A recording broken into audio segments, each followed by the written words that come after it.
Well, it's a story we hear too often. Child grabs their parent's gun and takes it to school. We saw it, of course, in Newport News, where that 6-year-old is accused by police of shooting his teacher there. And we just saw it a few weeks ago in Spotsylvania County. Thankfully, no shots were fired in that instance, but it does raise question of parents' responsibilities. Our Northern Virginia Bureau reporter Max Marcilla joining us live tonight in our newsroom. Max, this is an issue often discussed, but these recent cases show parents could be in legal trouble for not securing their guns.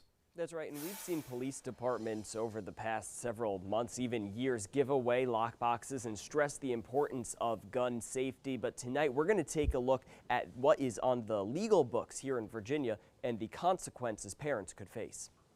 It's an issue that's hitting closer to home. Children taking guns to schools. It's even led to added security in our schools. But you don't have to travel far to see one of the worst case scenarios. The fact that we have laws on the books to address some of these scenarios is clearly not operating as a sufficient deterrent because we continue to have these cases. Julie McConnell is the director of the Children's Defense Clinic at the University of Richmond School of Law. Now, in a separate case, Josette Rodriguez, a Spotsylvania County father, is being charged with a misdemeanor after his child took his loaded handgun to Chancellor Middle School.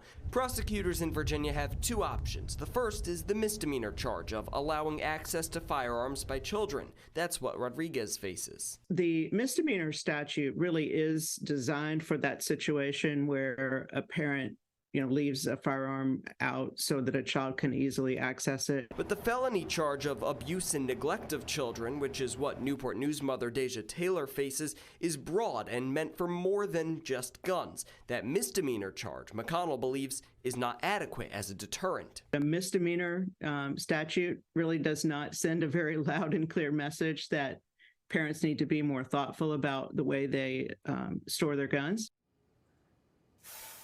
And a big difference between that felony and misdemeanor, of course, there are tighter restrictions on gun ownership in Virginia if you've been convicted of a felony. Now, as for Rodriguez, he is due in Spotsylvania court next week. Live in the newsroom, Max Marcella, DC News Now.